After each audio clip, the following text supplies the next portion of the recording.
is for the ones who care. Okay, here we go. Big day.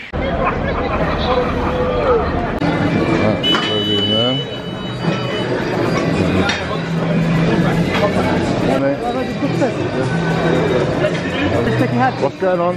Yeah. Oh yeah. Here we go. Oh yeah. This feels like it's going to decide whether this season is going the right way or not. Yeah, literally, if we win this, we're 1 point behind them. I think we will get the win. They're 2-0 blood. I got a feeling today's going to be a draw. 3-1 Arsenal, Lacazette 2 and Xhaka 1.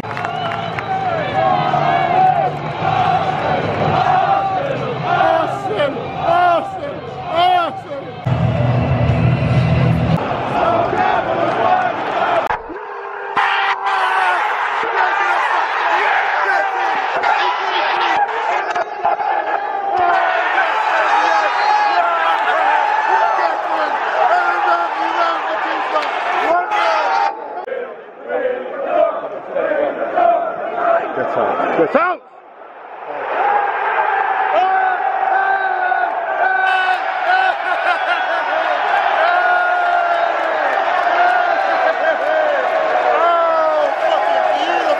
Come on, baby. Come on, baby. Come on, baby. Oh! Oh my God.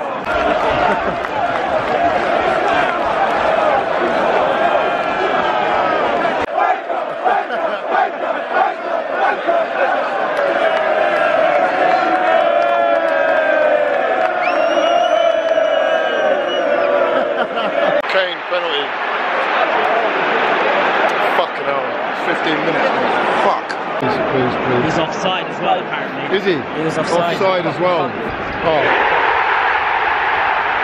Very muggy. Come on. Come on, Mustafi, bro. What's that?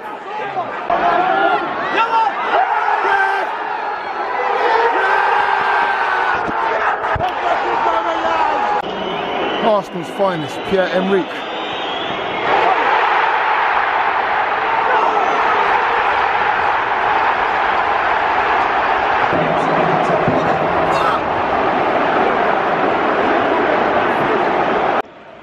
Are you fucking joking me? What's going on, people? Welcome back to another video. My name is hughwizzy and you're watching 90 more. Back again after Tottenham against Arsenal. North London derby day, 1 apiece. Entertaining, exhilarating, had a lot of fun, very nerve-wracking. I'm not going to lie, I don't usually enjoy these games, but they gave as good as they got, Arsenal, today, and we certainly had opportunities to kill this game off. I cannot believe that Pierre-Emerick Aubameyang missed a penalty in the 90th minute.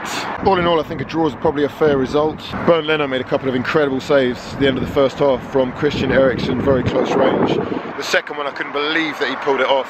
Absolutely world-class save. However, his distribution isn't always up to scratch. Weakest link in the side today for me was Shkodran Mustafi, who consistently looks out of place, out of sorts, not as confident as he should be. Let's have a look at the league table quickly.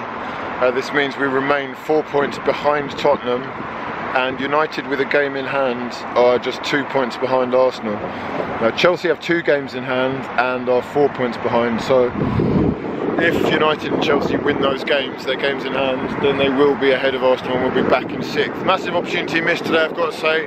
When Pierre-Emerick Aubameyang stepped up for that penalty in the 90th minute, I thought that this was the moment for him to define himself as an Arsenal hero. But let's go through man for man the performances today. I thought Bernd Leno was absolutely outstanding at times, made a couple of incredible saves, especially towards the end of the second half. And you have to say that Tottenham really should have taken advantage in the first half, which they dominated possession and created a few opportunities, not many. Arsenal standing solid. A nice structure defensively, working their socks off. Another top performance from Henrik Mkhitaryan, who has come alive of late and really looks to be our most creative source. He's putting himself about, great agility, good balance, good technical ability to go past a man as well. He's got a lot in his locker, Mkhitaryan. I don't think we've even seen the beginning of it, although his partnership with Aubameyang is what I was really excited about, and that through ball that he provided from the first time was just a warm-up for the second, where he did get the penalty. I can't believe he missed. Now I've had a second to think about it, right? Now I've had a second to think about it. We were actually fucking robbed. I genuinely cannot believe it. I heard Harry Kane was offside for the penalty and I couldn't really see from where I'm from, but I suspected that he dived anyway. What I was worried about was that it was Mustafi that was marking him. Honestly, the guy's a fucking liability, but I cannot believe Aubameyang's missed another big chance to score away from home against the top side. We needed that goal, man. We fucking needed those points. It's the same thing as well, you know. It's not that fun to watch, right? But I reckon Emery got it spot on today. He got it spot on and he was actually let down by match officials who've done Tottenham a massive favour, huge favour. I want to talk about Socrates for a second. Socrates! Papa! Hey, he did a sliding tackle in front of me today, about 10 metres away from where I was.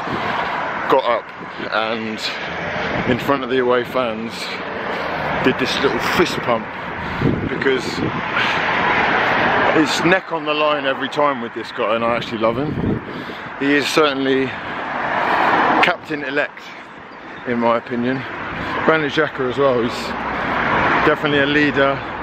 They really do care and you can tell that they're not thinking about things like Mustafi is. I saw a lot of questions asked when I saw the team sheet this morning of whether Mustafi was the right option at right back. I'd love to know what you think in the comment section below. Is it Lichtsteiner? Should it be Carl Jenkinson, who may not have been good enough for all these years but has certainly improved physically, and he's another one who really does put his life on the line. Wonderful goal from Aaron Ramsey, really good work from Alexander Lacazette, winning the ball from Davinson Sanchez under his nose and setting free Aaron Ramsey, who scored his last goal ever at Wembley, or at least his last goal at Wembley in an Arsenal shirt. Regarding Mustafi, I know this isn't completely Emery's team, so he's got to be patient and things will happen after a couple of windows and whatnot, but there are certain players who probably we should be looking to cash in on and move out of the club. Mustafi doesn't really inspire any trust in me whenever he has the ball. His distribution is second rate, his positioning is dodgy, his awareness is almost non-existent, and you know, debatably he was at fault yet again. This is a very good point, but 3 would have been a lot more useful and certainly inspired a lot more hope and, you know, signs of progression. As it stands, if everyone wins their games in hand, which isn't always a certainty, but if everyone does win their games in hand, we are going to slip back to 6. Neck and neck. No team can really afford to slip up, so seeing Aubameyang missing that chance is just devastating. Should Harry Kane have even been playing? Will Davinson Sanchez get a ban for his little kick out at Koscielny at the end? Why did the referee send off Torreira and not Danny Rose? In fact, why was Torreira not starting? Biggest game of the season. Our new DM lost. I'm fucking lost as to that one. Why has the Spurs penalty even been given when half the team are clearly fucking offside and it's marked by the 18-yard box line? You cannot miss that as a linesman. You can't seriously call the Premier League the most competitive advanced league in the fucking world if the officiating is worse than Sunday League on fucking Hackney Marshes. Taking off Lacazette before the end as well, when he's probably our most clutch player. Definitely looking for that opportunity. We've been robbed, flat out, robbed. Listen, they've had 3 shots on target. 2 of them are at Leno in the first half, when he's done both of those incredible saves. And then the third is obviously the penalty. They've created no other clear-cut chances during the whole game. We've limited them to that, and somehow we've only walked away with a point. We've bottled it massively.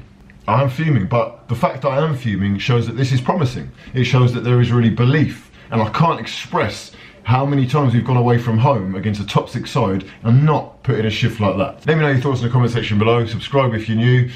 Who do you think was the man of the match? What was the pivotal moment of the game? And what would you have done differently? Is top 4 still a thing? Or with United next, should we really be focusing on Europa League? Let me know your thoughts in the comment section below. Subscribe if you're new and drop the video a damn like if you breathe oxygen. For now though, I've been hughwizzy and this has been...